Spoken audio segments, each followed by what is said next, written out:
এই সব কিছুতে তো আমরা অনেক আগে থেকে টপ এবং আগামীতে এই মুহূর্তে দরকার মুক্তাদিরের সরকার, এই মুহূর্তে দরকার মুক্তাদিরের সরকার।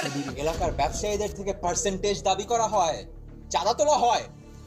একবার আমাদেরকে ভোট দিয়ে দেখেন, ইনশাল্লাহ ইলেকশন শেষ হওয়ার আগ পর্যন্ত আমাদের ছেলেপেলেগুলো করবে না, তাই না? আমাদের দল নারীর অধিকার নিয়ে কাজ করবে, নারীর সুনিশ্চিত ক্ষমতা অধিকার করবে।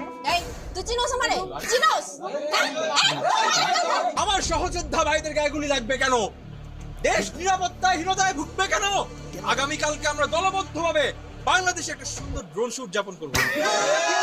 আর কোনো মা যেন তার সন্তান না হারায়। আমরা কালকে স্কাইওয়াকে যাব, আর সহ্য করবো না। কালকে আতিফাসলামের কনসার্ট হবে। ভাই, বর্তমানে আমাদের দেশের নিরাপত্তার যে পরিস্থিতি, এ নিয়ে আপনাদের পদক্ষেপ কি? দেখেন, ওটা নিয়ে আমি আসলে কথা বলতে চাই না। আমি কথা বলতে